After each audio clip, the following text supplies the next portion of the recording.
Bien, pues Dios le bendiga de nuevo. Hoy nuestra sección expositiva se encuentra en Lucas 13, del 31 al 35. Y titulé este mensaje, Jesús se lamenta por Jerusalén. Y vamos a tener nuestro texto de oro en Mateo 23, del 37 al 39. Es un paralelo de lo que vamos a estar viendo hoy, pero este paralelo no ocurrió en el mismo tiempo, en el mismo momento. O sea, ambos evangelistas están relatando eventos diferentes donde Jesús dijo lo mismo, ¿sí? Y dice así: Jerusalén, Jerusalén, que matas a los profetas y apedreas a los que te son enviados. ¿Cuántas veces quise juntar a tus hijos como la gallina junta a sus polluelos debajo de las alas y no quisiste? He aquí vuestra casa os es dejada desierta, porque os digo que desde ahora no me veréis hasta que digáis, bendito el que viene en el nombre del Señor. Te damos gracias, Señor, por tu misericordia, gracias por tu amor, gracias porque tú eres fiel, tú eres soberano y tú sabes hacer todo. Tú tienes un plan maravilloso para nuestro bien y para tu gloria, y te damos gracias por eso. Ayúdanos hoy a entender estas cosas maravillosas que están en tu escritura y que a veces ignoramos, Señor, por nuestra falta de estudio o nuestra fidelidad al acercarnos a tu palabra. Pero ayúdanos a practicar estas cosas, a creer estas cosas, a confiar en estas cosas, porque para esto tú nos has dado tu palabra, para que crezcamos, para que maduramos, para que aprendamos y para que caminemos este camino en el que tú nos has puesto. En el nombre de Jesús oramos, te damos gracias. Amén. Bien, la semana pasada terminamos de ver la enseñanza que Jesús da sobre la puerta angosta y la parábola del padre de familia que cierra la puerta como respuesta a una pregunta. ¿Cuál es la pregunta? ¿Alguien se acuerda cuál era la pregunta? ¿Son pocos los que se salvan? Esa era la pregunta. Y aprendimos en esas 2 semanas que estuvimos valorando la respuesta de Jesús que sí, que en efecto son pocos los que se salvan y que estos que se salvan tienen que entrar por una puerta que es angosta. Y esto significa que es la puerta de la negación y del morir a sí mismo. Comentamos que la salvación no es la puerta, sino que ocurre antes de entrar y que Dios da la fuerza a los que se salvan para entrar por la puerta. La puerta tiene que ver más con el vivir que con el salvarse. Ahora, la parábola del padre de familia que cierra la puerta le añadió a la enseñanza de la puerta angosta un elemento, y era el elemento temporal, que básicamente nos está diciendo que hay un tiempo limitado para salvarnos, hay un tiempo limitado para entrar por la puerta, y va a llegar el momento en que la puerta se cerrará. Eso fue lo que vimos en las últimas 2 semanas, ¿sí? Hoy continuaremos con el relato, y los eventos que estaremos comentando ocurren ese mismo día, o sea, el mismo día que el Señor da la enseñanza de la puerta angosta y del padre de familia que cierra la puerta. Ese mismo día le abordan unos fariseos y da lugar a lo que vamos a estar comentando en la mañana de hoy. Ellos llegan con una advertencia de Herodes. Jesús responde al gobernante y luego se lamenta por la ciudad de Jerusalén. Es una sección muy importante de Lucas, y entender estos eventos nos ayudará a ser valientes y a tener confianza incluso cuando estamos bajo mucha presión. Dicho esto, vamos a tener 2 encabezados. El uno será Jesús responde a Herodes del 31 al 33 del capítulo 13, y Jesús se lamenta por Jerusalén del 34 al 35. ¿Sí? Éllale. Aquel mismo día llegaron unos fariseos diciéndole: sal y vete de aquí, porque Herodes te quiere matar. Y les dijo: id y decid a aquella zorra: he aquí, he hecho fuera demonios y hago curaciones hoy y mañana, y al tercer día terminó mi obra. Sin embargo, es necesario que hoy, mañana y pasado mañana siga mi camino, porque no es posible que un profeta muera fuera de Jerusalén. Muy bien.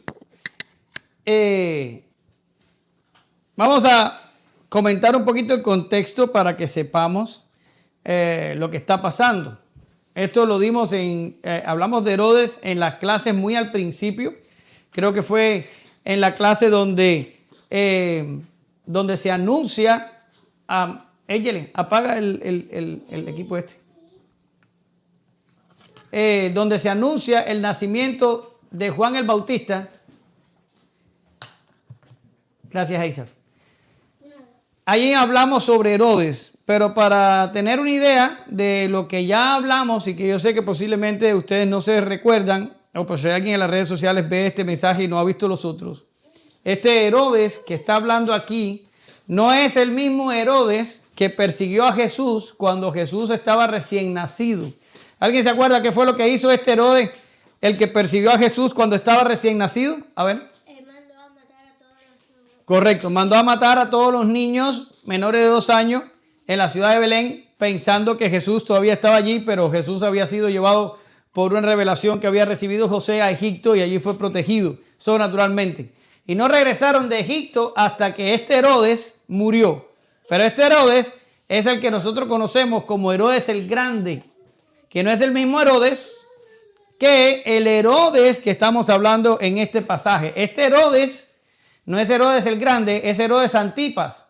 Y es un hijo, es un descendiente de Herodes el Grande. Y no era rey como Herodes el Grande. Herodes el Grande era considerado rey. Este Herodes era solo un tetrarca. ¿Qué significa? Era una persona que gobernaba sobre una región específica, pero no reinaba sobre la nación completa. Este Herodes Antipas gobernaba sobre la región de Perea y la región de Galilea. ¿Sí? Ahora, ¿alguien se acuerda, porque ya lo vimos, algo particularmente malo que hizo este Herodes Antipas? ¿Alguien se acuerda? A ver. Él fue el que mató a Juan el Bautista. Correcto. Oye, ella le estás afilada. Él fue el que mató a Juan el Bautista, correcto. Y alguien sabe, ustedes van a decir, ¿tú estás predicando o tú estás poniéndonos a predicar nosotros? ¿Alguien sabe por qué Herodes mandó a matar a Juan el Bautista? A ver, ella. Una mujer bailó y la mamá le dijo a la niña que escogiera que matara a Juan el Bautista por ella. Correcto. Ella, tú no te metiste en mi oficina y leíste el mensaje, ¿verdad? Ok, bien. Sí, ella le tiene razón. Herodes se había casado, escuchen esto, con la mujer de su hermano. O sea, el hermano tenía una mujer y Herodes había tomado la mujer del hermano, la cuñada, pero todavía, gracias a Dios que están sentados, no les he dicho todo. Y es que esta muchacha que estaba casado con otro hermano de Herodes, que se llamaba Felipe o Filipo, dependiendo del libro que usted lea, era la sobrina de él. Quiere decir, fue un tío que estaba casado con la sobrina y entonces el hermano, que también era tío de la sobrina, le robó la sobrina y se casó con la sobrina. Por tanto, yo pongo aquí en mi mensaje esta siguiente nota que dice, este Herodes era la señal, perdón, era la decadencia moral personificada. Quiere decir, este hombre era un perverso, era una persona con un problema moral agudo, ¿verdad? Y le había robado la mujer a su hermano, que era su sobrina, de otro hermano, era la hija de otro hermano, y que este otro hermano tiene un nombre bastante complicado, ahora no recuerdo cómo se llamaba. El hijo de él era Herodes Agripa, que es el que toma el reino más adelante, después de Antipas. Y este Herodes Agripa es el que muere comido de gusano por no darle la gloria a Dios en Hechos. Y fue el que mató a Jacobo, el primer discípulo muerto por la persecución.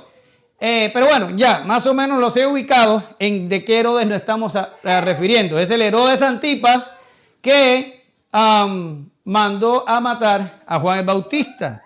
Ahora, este Herodes es el que los fariseos son enviados a decirle a Jesús, ¿cómo se dice? Salte de aquí porque Herodes anda buscando para matarte. Y mire aquí. Y mire, no había puesto ni el texto. Es evidente que ella les sabe la historia. Porque el mismo Herodes, ¿sí?, había enviado y prendido a Juan y le había encadenado en la cárcel por causa de Herodías, mujer de Felipe su hermano, pues la había tomado por mujer. porque Juan le decía a Herodes, no te es lícito tener la mujer de tu hermano. Marcos 6, del 17 al 18.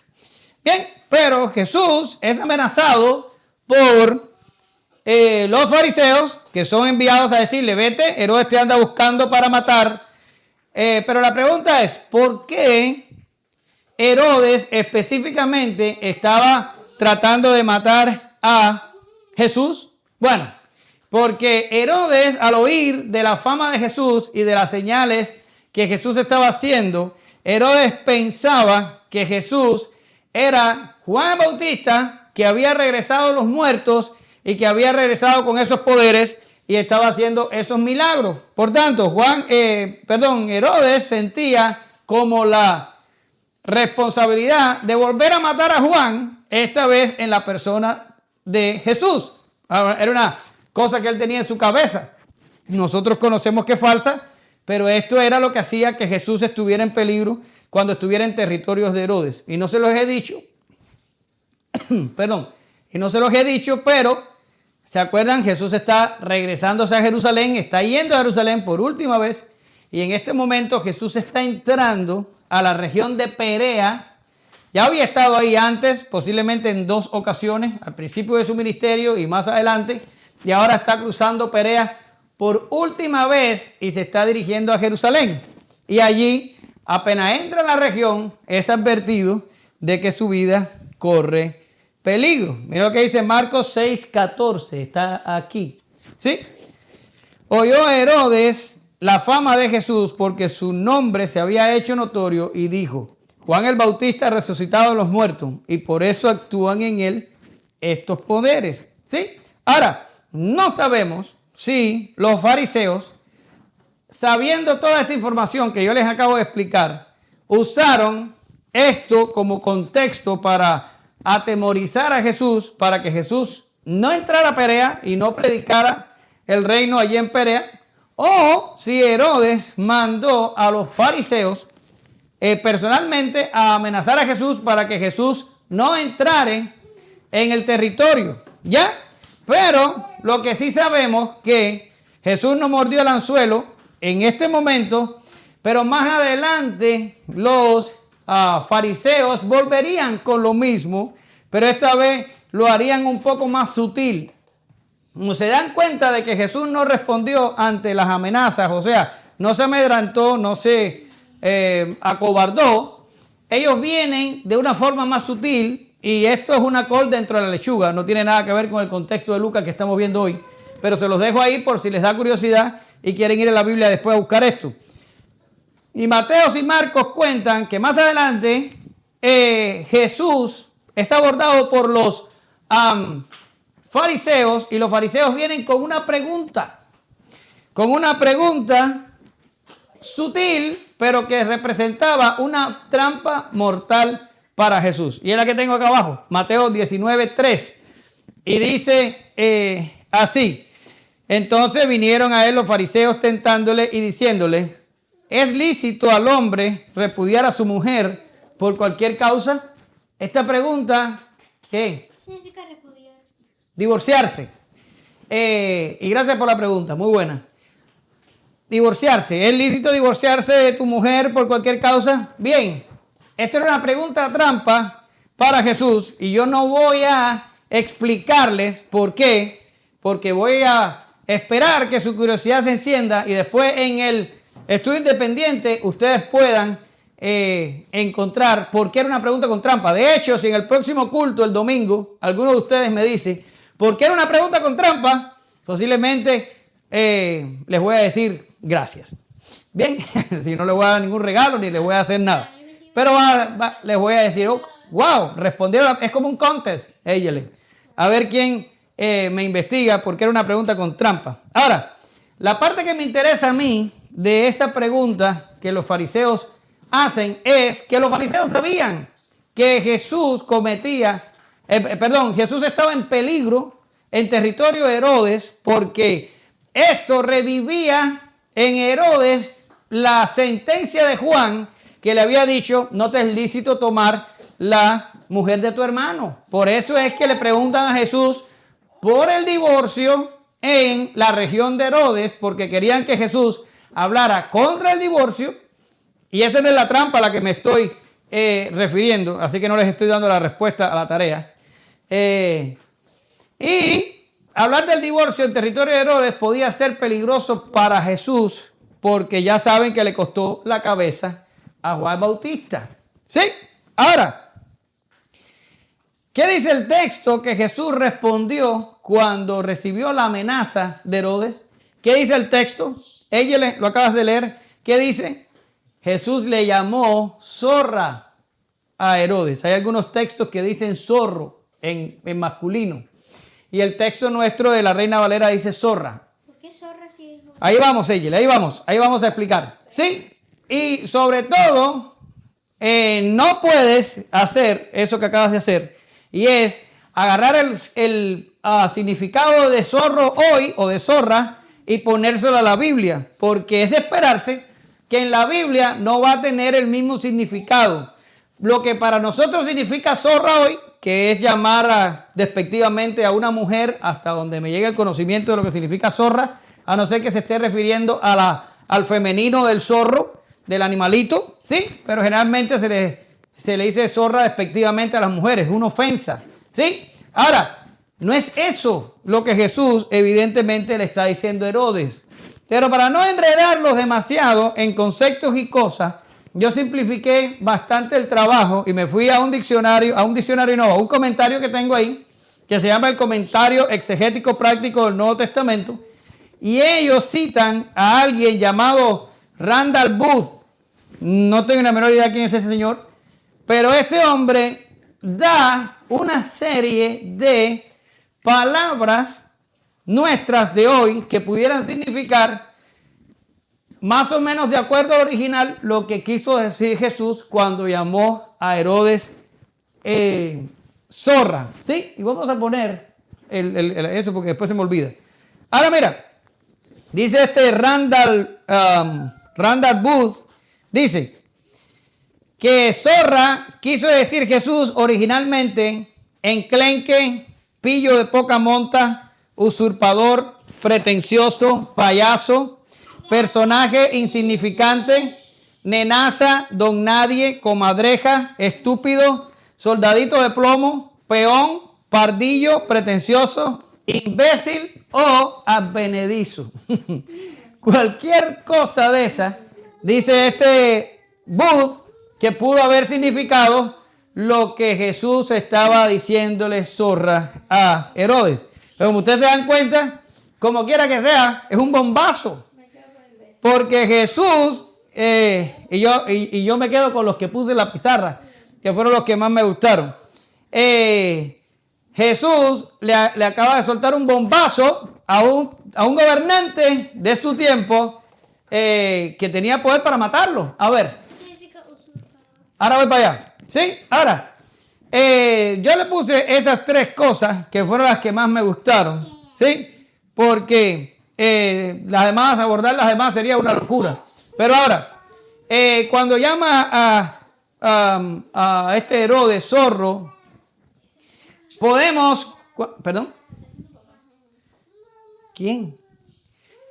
Cuando he llamado zorro Herodes, probablemente Jesús estaba haciendo alusión a...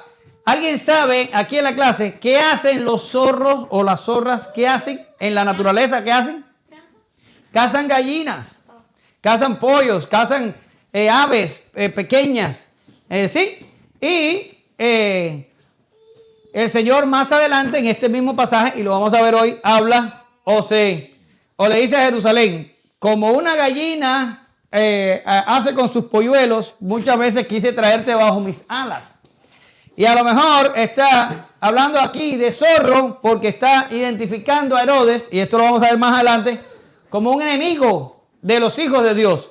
Y le está diciendo a Herodes que él es un enemigo de Jesús y de sus hijos, o de los hijos de Dios, más bien. Ahora, esta sería la primera, pero también pudo haber sido la palabra usurpador, ¿por qué? Porque ¿Alguien sabe, ella, y tuviste las crónicas de Narnia, alguien sabe cuál es el animal que identifica a los reyes de la tierra? León. Correcto. Muy bien, esa. El león. Pero Jesús no llama a Herodes un león. Jesús lo llama una zorra.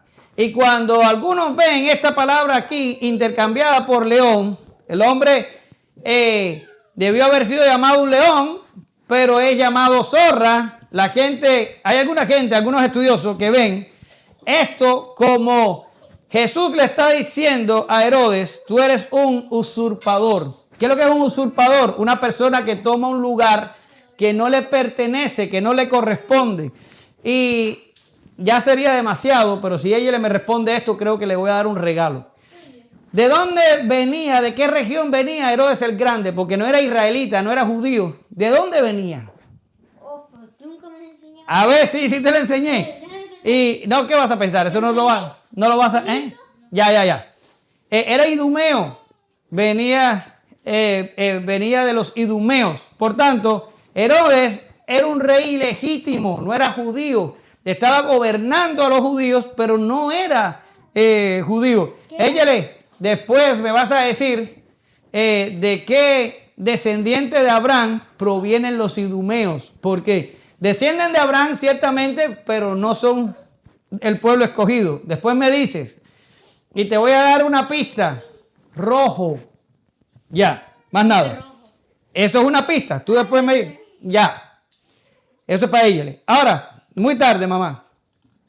Y ya les dije que Herodes es visto por Jesús, posiblemente al llamarlo zorra, como un enemigo de los hijos de Dios y de Jesús mismo. Y por eso le llama zorra. ¿Sí? Por tanto, no podemos tomar el significado nuestro, moderno, para la palabra zorra. Tenemos que agarrar el significado que hemos estado viendo, que es el que más se pega con el original y con el contexto que está tratando el asunto acá.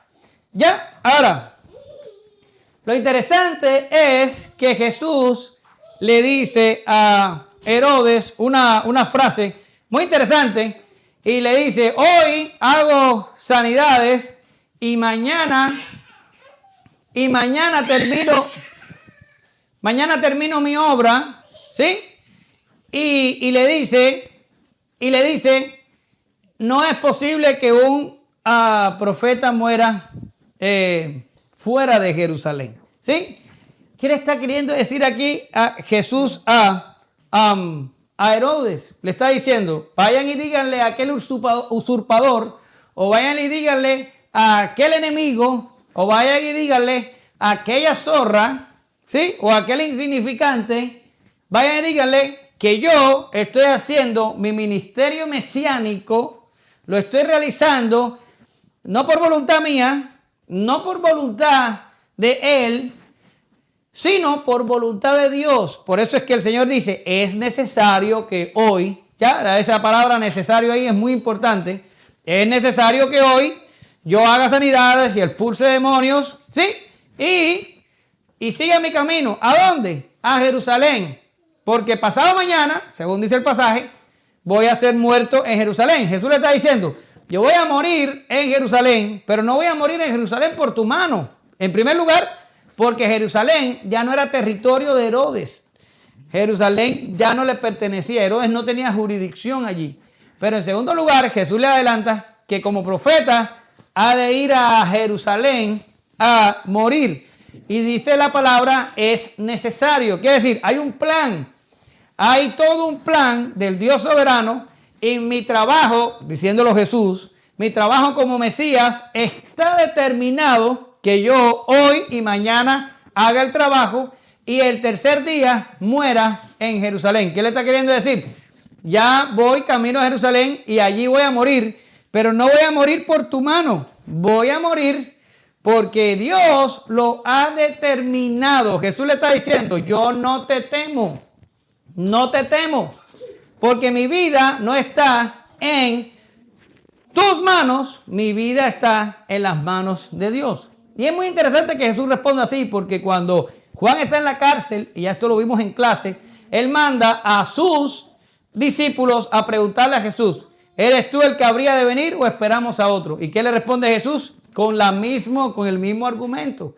Y le dice, vayan y díganle a Juan que aquí estoy sanando personas, reprendiendo demonios y predicando el reino, y muéstrenle todas estas señales. Y las señales van a hablar por mí mismo. Y ahora Herodes le está respondiendo. A Herodes le está respondiendo de la misma manera. Le está diciendo, yo voy a cumplir mi ministerio mesiánico porque es la voluntad de Dios. Y no te preocupes, a su tiempo moriré en Jerusalén, pero no por tu mano, sino por la voluntad de Dios. Miren lo que dice el texto, Hechos 2:23. A este, entregado por el determinado consejo y anticipado conocimiento de Dios, prendisteis y matasteis por manos inicuos, crucificándole. ¿Se dan cuenta? No es la mano de un gobernante quien entrega a Jesús. Es Dios quien entrega a Jesús. ¿Ven? Dios tiene todo bajo control. Jesús apela a la soberanía de Dios y deja saber al malvado gobernante que su destino como Mesías estaba establecido y que todo terminaría en muerte, pero que en nada tendría que ver él en este asunto. El Señor no solo está resaltando aquí el plan establecido por Dios, sino su determinación definitiva de seguirlo, sobre todo, que este plan nadie sería capaz de frustrar. El Señor iría directamente a su muerte en Jerusalén y nadie podría frustrar este plan. Jesús nunca estuvo en las manos de nadie. Su Padre lo guió a cada paso del camino. Y te voy a decir, tú tampoco estás en las manos de nadie. Dios controla la historia y controla también nuestro camino. Pero espérate, te voy a decir más. Los impíos tampoco controlan su destino. Dios controla absolutamente todo en este universo y todo se acomoda de acuerdo al plan que Dios tiene. Mira Marcos 14:21. ¿Dónde está? Aquí. Míralo. Dice, a la verdad el Hijo del Hombre va, escucha, ¿qué dice? Según está escrito de él. Mas ay de aquel hombre por quien el Hijo del Hombre es entregado. Bueno le sería a ese hombre no haber nacido. Quiere decir, el ministerio mesiánico de Jesús está absolutamente escrito. Y lo que está escrito de él se va a cumplir. Herodes ni nadie va a poder evitar eso. ¿Sí? Y te quise hacer una aplicación personal. Sí, y más o menos puse así en mis notas. Es un recordatorio importante para nosotros hoy. Dios guía nuestro camino. Seamos conscientes o no, en cualquier circunstancia y siempre trabajando para nuestro bien. De la misma forma en que Jesús no se dejó impresionar por Herodes porque sabía que los hombres no determinan su destino, asimismo nosotros, como hijos de Dios, debemos tener la misma confianza. Y esto es así incluso para los no creyentes, por supuesto. Esto no se trata de un determinismo rígido, sino que establecemos por la palabra de Dios que Dios soberanamente gobierna sobre todos y establece un plan teniendo en cuenta las acciones de sus criaturas contingentes, así, o como algunos han dicho, Dios también gobierna sobre las causas secundarias. Es una gran nota, pero ¿qué te estoy queriendo decir? Confía,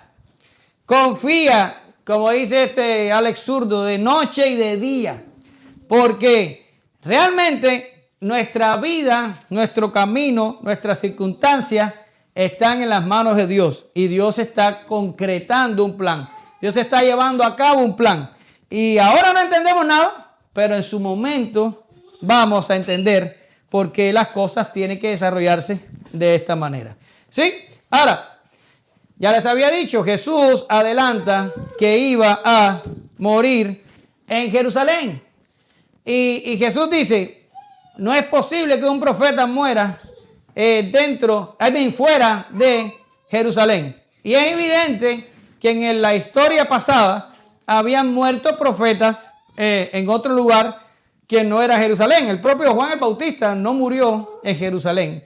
Pero Jesús lo que está queriendo decir aquí, que él, como el mayor de todos los profetas, estaría destinado a morir en Jerusalén. Y esto tiene una importancia vital que la vamos a estar viendo enseguida. Pero por el momento, leamos lo que dice Mateo 23, del 34 al 36. Y miren lo que dice. ¿No aquí? Sí, mira aquí. Por tanto, he aquí, yo os envío profetas y sabios y escribas, y de ellos a unos mataréis y crucificaréis, y a otros azotaréis en vuestras sinagogas, y perseguiréis de ciudad en ciudad, para que venga sobre vosotros toda la sangre justa que se ha derramado sobre la tierra, desde la sangre de Abel, el justo, hasta la sangre de Zacarías, el hijo de Berequías, a quien matasteis entre el templo y el altar. De cierto os digo que todo esto vendrá sobre esta generación. ¿Sí? Mateo 23, del 34 al 36. Jesús le está diciendo aquí a ellos la razón de por qué Él tiene que morir en Jerusalén. ¿Por qué? Porque la generación de Jesús tiene que ser culpable de la muerte de todos los profetas que han muerto, desde Abel hasta Zacarías. Y yo diría, bueno, hasta Zacarías y hasta Juan el Bautista. Ahora, este asunto de Jerusalén tiene dos elementos. Este asunto de Jerusalén tiene un elemento reprobatorio y tiene un elemento punitivo. Y tenemos que tenerlo en cuenta hoy para poder entender lo que está pasando con Jesús y con Jerusalén. Repito, un elemento reprobatorio y un elemento punitivo. Ahora, Jerusalén era el centro religioso de la nación. Allí estaba la cúspide de los sacerdotes, de los escribas, de los saduceos, de los fariseos. Allí estaba el gobierno de toda la nación. Allí estaba el templo y allí iban los peregrinos a celebrar las fiestas de acuerdo al calendario, y allí se realizaba absolutamente todo. Jerusalén era el centro de la nación, ¿ya? Pero era un centro que estaba corrupto. Los líderes estaban más preocupados en mantener el poder y por sacarle dinero a la religión. Acuérdense del evento en el que Jesús sacó a los cambistas del templo porque estaban sacando dinero y tenían todo un negocio allí. Y Jesús dijo, la casa de mi padre es una casa de oración, es una casa para hacer negocios. Pues bien, estos líderes que radicaban en Jerusalén estaban más interesados por el poder y por el dinero que le podían sacar a la religión y por salvaguardar sus tradiciones y su sistema y por salirle adelante a cualquier amenaza que encontraran acerca de alguien que amenazara todo lo que ellos tenían ya establecido. Jesús los reprueba a todos. Quiere decir, y ya lo vimos cuando vimos los ayes que Jesús hace sobre los fariseos. Lo vimos unas semanas atrás, 1 o 2 meses atrás, más o menos. Pero básicamente Jesús mira todo el sistema judío, Jesús mira toda la religión, Jesús mira todo el sistema del templo, Jesús mira a todos los gobernantes, los sacerdotes, toda esta gente, y Él puede constatar que el sistema está totalmente corrupto. Ellos no quieren a Dios, ellos se quieren a sí mismos. Por tanto, Jerusalén no pasa la prueba y la nación completa queda reprobada. Quiere decir, es como usted cuando está en la escuela y se le enseña y se le enseña y se le enseña por un tiempo, pero después ¿qué viene? ¿Qué viene después de mucha enseñanza? Un examen. Y si no alcanzas la calificación adecuada, ¿qué dice? Has reprobado el examen. Bien, eso es lo mismo que le pasa aquí a Jerusalén. Jerusalén no pasó el examen. ¿Sí? Y por eso digo un elemento reprobatorio. Ahora, ¿qué pasa cuando eres puesto a prueba y no pasas la prueba? Bueno, pues entonces te va a venir el elemento punitivo. ¿Qué es lo que significa el elemento punitivo? Te va a venir el castigo, te va a venir la sentencia, te va a venir lo que te toca por no haber pasado la prueba. ¿Y cuál es el evento que va a ponerle el sello a la reprobación de Jerusalén? ¿Me lo dicen? ¿Qué pasó? El evento será la crucifixión del Mesías. Cuando ya ellos agarran al Mesías y lo ponen en la cruz y lo hacen matar por las manos romanas, ellos firman su sentencia y el juicio queda instituido. ¿Sí? Al matar a Jesús, que es lo que va a pasarle al Señor en Jerusalén en unos pocos meses, condenará definitivamente a la ciudad, condenará al judaísmo como religión y a la nación toda de Israel. Rechazar el ministerio mesiánico de Jesús fue el paso inicial, pero la crucifixión será el paso definitivo.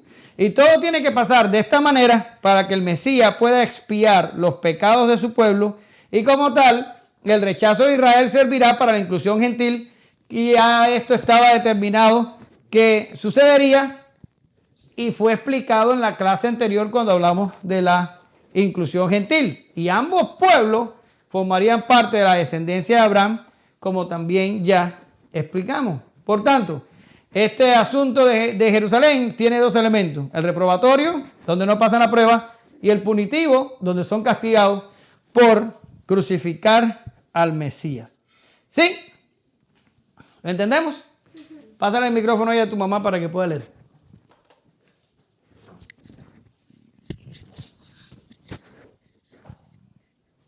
Leo. Jerusalén, Jerusalén, que matas a los profetas y apedreas a los que te son enviados.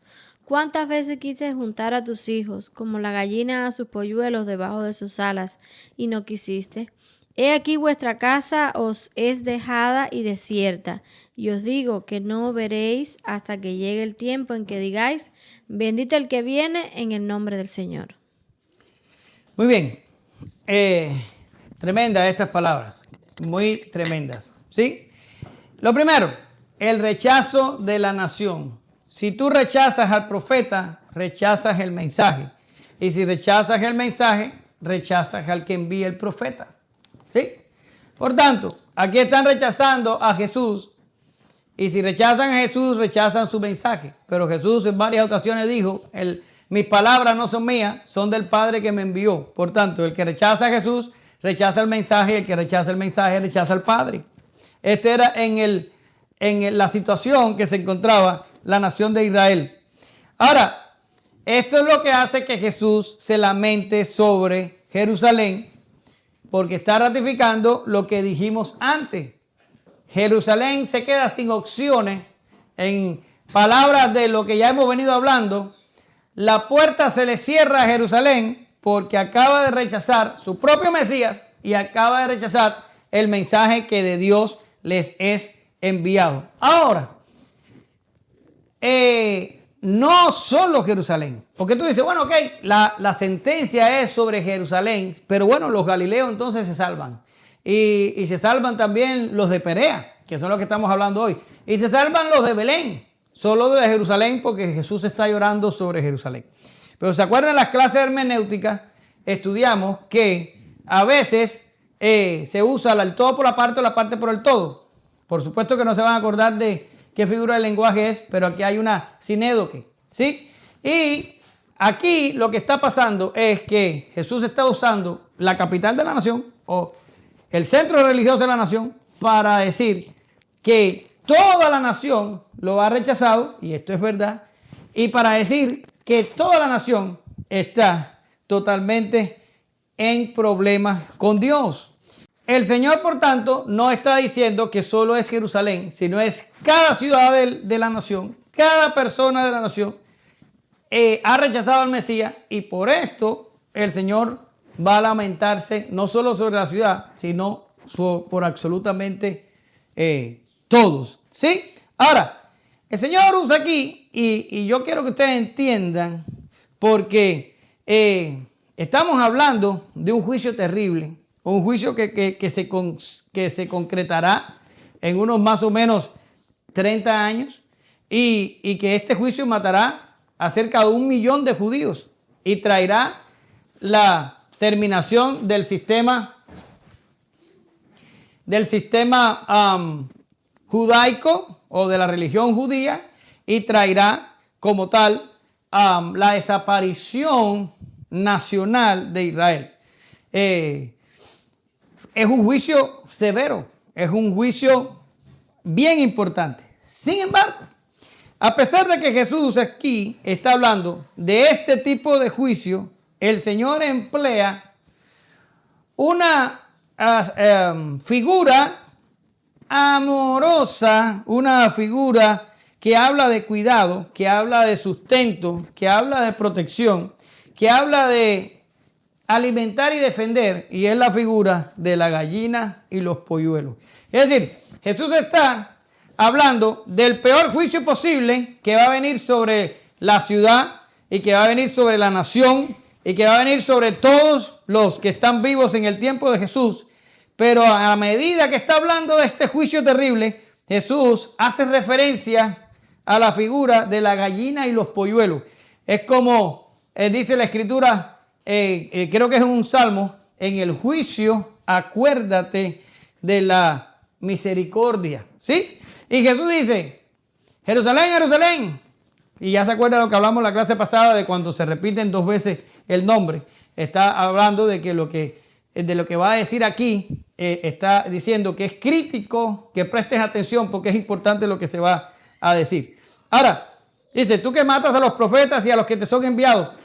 Y dice, ¿cuántas veces quise reunir a tus hijos como la gallina reúne a sus polluelos? Es una de las figuras más tiernas que Jesús usa en todo su tiempo de ministerio. Es una figura súper tierna porque se está comparando con una gallina. Y yo no sé, a lo mejor los niños nunca se han encontrado con una gallina con pollitos, pero nosotros los que venimos de Cuba sí sabemos lo que significa tratarle de quitar un pollito a una gallina. Te metes en un problema bastante importante con la gallina. Por tanto, repito, el Señor cuando se compara con esta figura está hablando, ya lo dije, pero lo vuelvo a repetir por su importancia, está hablando de cuidado, sustento, protección y por defensa. El Señor había estado dispuesto a tomar a los hijos de la nación, a los hijos de Jerusalén, a reunirlos todos bajo sus alas y allí cuidarlos, y allí sustentarlos, allí protegerlos, allí defenderlos. Pero dice el texto, pero no quisiste, te negaste. ¿Ya? Es alucinante ver cómo Jesús pasa de la severidad a la provocación. Jesús pasa de la severidad y la provocación hacia el amor y la caridad. En el mismo pasaje, esto es simplemente impresionante y revela que aun cuando Dios habla del peor de los juicios posibles, Dios también habla de su misericordia. Ahora, esta figura de la gallina y los pollos no solo fue hablada por Jesús. Estuvimos en estos días hablando de Ruth, ¿verdad? Y en Ruth capítulo 2, capítulo 2, versículo 12, mira lo que dice. Jehová recompense tu obra y tu remuneración sea cumplida de parte de Jehová, Dios de Israel, bajo cuyas alas has venido a refugiarte. ¿Quién está diciendo aquí que es la gallina? Jehová, Dios de Israel.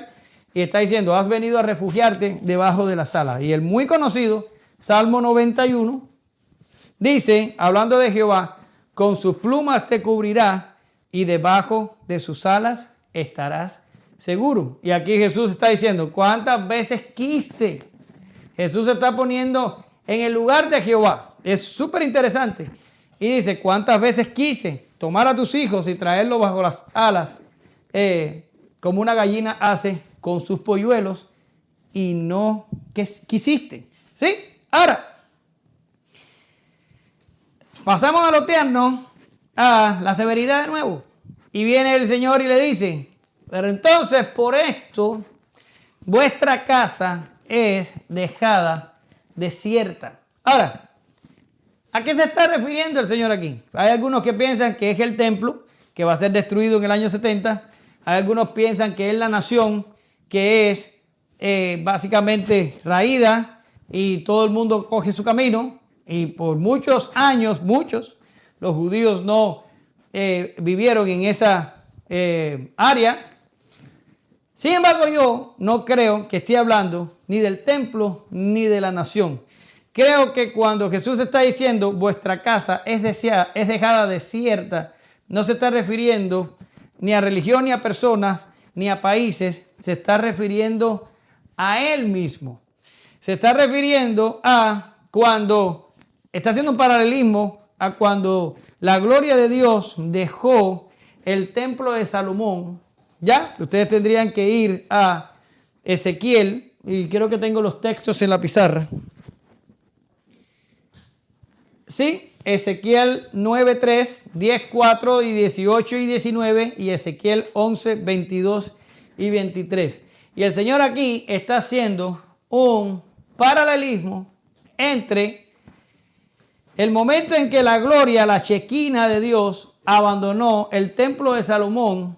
Está haciendo un paralelismo con él abandonando la nación. Y es impresionante. Sí, yo no tengo tiempo porque me tomaría demasiado explicar todo esto. Pero si usted va a los textos estos de Ezequiel y usted los lee, usted se va a dar cuenta que la Shequina salió del lugar santísimo donde se encontraba. ¿Sí? Y acuérdense que cuando el templo fue construido e inaugurado, el fuego de Dios encendió allí el altar y la Shequina habitó allí en el lugar santísimo. ¿Sí? Ahora, la Shequina, por causa de toda la rebeldía y la idolatría de la nación, salió del lugar santísimo y se puso en el umbral de la puerta, y de ahí salió por la puerta oriental, ¿sí? Y de la puerta oriental fue hasta el Monte de los Olivos, o al monte que estaba al oriente de la ciudad. Evidentemente está saliendo por la puerta oriental, y de ahí se fue. Y la Shequina nunca más regresó a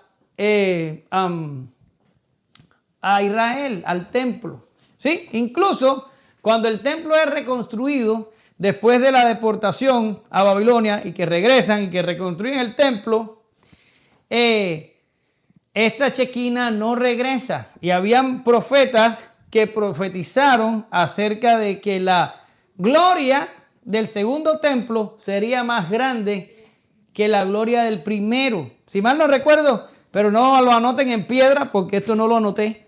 Creo que fue Ageo el que profetizó esto, el que dijo que la gloria del segundo templo sería mayor que la del primero. Pero teniendo en cuenta que la Shequina nunca regresó, tenemos que preguntarnos, ¿cómo puede la gloria del segundo templo ser mayor que la del primero? A ver, la Shequina era como una nube que significaba la presencia de Dios, que esa nube ayudó a los israelitas cuando estaban en el desierto. Y ya para cuando el templo fue construido, lo acabo de explicar, esta nube estaba sobre el arca de la alianza allí en el lugar santísimo.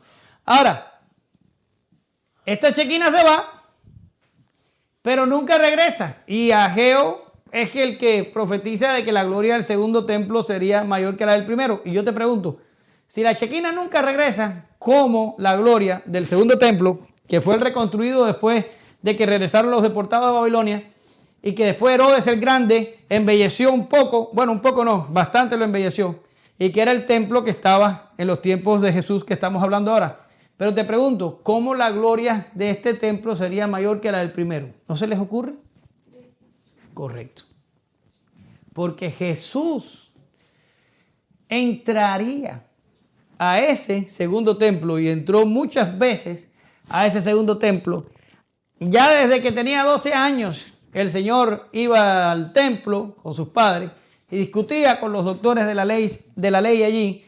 Y era la presencia del Mesías, de Jesús, del Hijo de Dios, en el templo, lo que hacía que la gloria del segundo templo fuera mayor que la gloria del templo de Salomón. Pero ¿qué está pasando aquí? El Señor está diciendo, ustedes todos me han rechazado, yo he hecho señales, yo he hecho milagros, yo he predicado el reino, y yo he advertido acerca de todo, pero ustedes me han rechazado. Como gallina he tratado de traerlos debajo de mis alas, pero no han querido. Por tanto, vuestra casa os es dejada desierta. ¿Sí? ¿Qué significa? Que Jesús, que es la representación del Dios viviente, que Jesús, que es la representación de la Shekinah de Dios, va a volver a abandonar al pueblo, al templo y a la religión judía y se va a marchar. Y es impresionante, yo les pido que después revisen todas estas cosas, yo realmente no tengo tiempo aquí, pero si usted se recuerda, cuando se termina la cena, la última cena en el aposento alto, en la última Pascua, el Señor da un discurso que termina con la oración sumo sacerdotal y de allí salen, cantan el himno y de ahí salen y se van ¿a dónde? ¿Nadie se acuerda a dónde se va Jesús y los discípulos? Se van al monte de los olivos. Se van al monte de los olivos, que es exactamente el lugar de donde la Shekinah del Señor se fue para nunca más regresar. Es impresionante el paralelismo aquí. Por eso es que les digo, vuestra casa os es dejada desierta. No está, en mi opinión, no se está refiriendo a nada más que a la persona de Jesús, que en este momento está personificando la presencia y la gloria de Dios. Es Jesús el que va a ser tomado de ellos y dejará al templo y a la casa de Israel sin gloria. ¿Sí? Miren qué severo estamos hablando aquí de el castigo. Pero ahorita dijimos que la figura de la gallina era un poco de misericordia en el contexto en el que el Señor está hablando de juicio, ¿verdad? Pero ahora Jesús mismo dice, vuestra casa es dejada desierta y no me verán más. ¿Se dan cuenta que habla de sí mismo? ¿Hasta cuándo? Hasta que digan, bendito el que viene en el nombre del Señor. Por tanto, Jesús está diciendo que se va, pero Jesús está diciendo que regresará. Le está dando una promesa de restitución. Le está dando una promesa de que se está yendo y los está dejando en una situación de exposición al más severo juicio de Dios, pero que regresará de nuevo en su segunda venida. Por eso es que les he hablado de esto en otros momentos. Hay enseñanzas rabínicas que dicen que una vez que el templo fue destruido y que el país completo fue destruido en el año 70, la nación no será reedificada hasta que venga el Mesías y ellos puedan reedificar la nación. O por lo menos eso es lo que dicen la enseñanza rabínica. Ahora, el intento de ahora de Israel de reconstruirse, que empezó por allá por los 1800 y que ha formado todo lo que usted ve ahí, la nación de Israel completa y todo lo que usted ve, eso no es judaísmo, ni tiene nada que ver con ningún calendario profético, porque hoy en día muchos andan por ahí diciendo, se está cumpliendo esta profecía, se está cumpliendo aquella. Israel significa esto, Israel significa lo otro. No, esto no significa nada de esto. Esto no es judaísmo, esto es sionismo. El sionismo es el que ha levantado a Israel. Y según las enseñanzas rabínicas, esto es posiblemente una herejía lo que han hecho con la nación de Israel, porque en el lenguaje de ellos, la nación debería estar esperando por el Mesías para poderse reedificar. Ahora, esto es una cosa de la lechuga. Pero lo que sí tenemos aquí en el texto lucano es que el Señor está diciendo, me voy y los dejo desiertos, pero regresaré nuevamente. Y esto tiene y ya lo adelanté, perdón, pero tiene una repercusión escatológica, una aplicación escatológica. Y es esto, ¿sí? Porque yo sé que lo han oído y yo sé que muchas veces esto genera confusión. Han oído de todo este problema de la escatología y que tratan de que Israel, el actual, sea el reloj profético, según algunos, ¿cómo se dice? Del desarrollo escatológico de la iglesia. Inventan todo un sistema escatológico, inventan toda una serie de profecías, para relacionar una cosa con la otra. Y esto ha traído confusiones como hay movimientos evangélicos que se quieren parecer a los judíos, buscan descendencia judía, tienen elementos judíos en sus cultos, suenan el shofar y todo este tipo de cosas. Y todo esto no es más que un sincretismo no justificado por la palabra, porque escatológicamente hablando, todo lo que estamos viendo aquí es que la nación de Israel está bajo el juicio de Dios.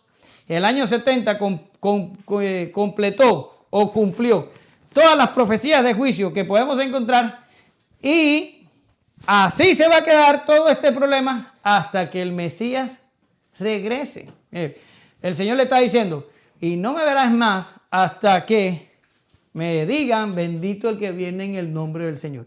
Por tanto, debería haber hoy todo esto, una nación de Israel con su sistema religioso, aunque la nación de Israel actual es una de las naciones más ateas en la región del mundo donde viven. Pero bueno, también hay una parte que practica el judaísmo y que han tratado de recuperar un poco de la religión de la nación. De hecho, recuperaron también el idioma. Pero todo esto es un intento sionista, no tiene nada que ver con la escatología bíblica. El Señor aquí le está poniendo el punto y final al trato de Dios con Israel.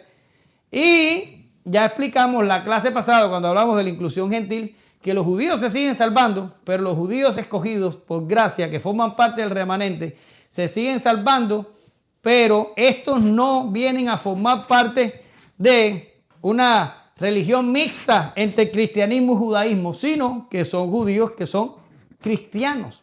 Genéticamente hablando, descienden de judíos, pero religiosamente hablando son cristianos y practican el cristianismo, no una mezcla entre el judaísmo y el cristianismo. El judaísmo termina aquí, y más específicamente en el año 70. El Señor lo estableció cuando dijo, vuestra casa es dejada desierta. La gloria de Dios, que soy yo, me voy y aquí no hay más nada hasta que yo no regrese. ¿Lo ven? Bien. Conclusiones. El destino de la nación escogida está sellado. Su rechazo al Mesías y su injustificada dureza de corazón han traído sobre ellos la justicia divina. Nuevamente, la gloria de Dios les será quitada, pero esta vez no es la Shekinah, sino el Hijo de Dios. La bendita palabra viviente, el esperado Mesías que vendría, el Salvador anhelado de Israel, que es rechazado por los suyos y por decreto divino morirá en Jerusalén, para unos como un alborotador que amenazaba sus costumbres, para nosotros como cordero que se ofrenda para quitar nuestros pecados. ¿Qué aprendemos los creyentes, nosotros, con esta enseñanza? A no flaquear ante el enemigo, a no dejarnos amedrentar.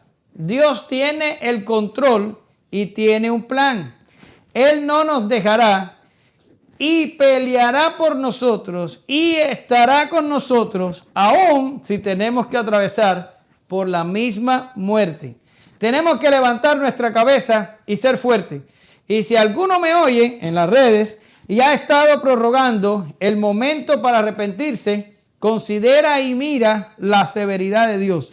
Si Dios a Israel se le terminó el tiempo y fueron visitados con juicio y abandono, a cada cual se le terminará el tiempo y enfrentará a Dios. Créeme, no quieres estar sin Jesús cuando esto ocurra.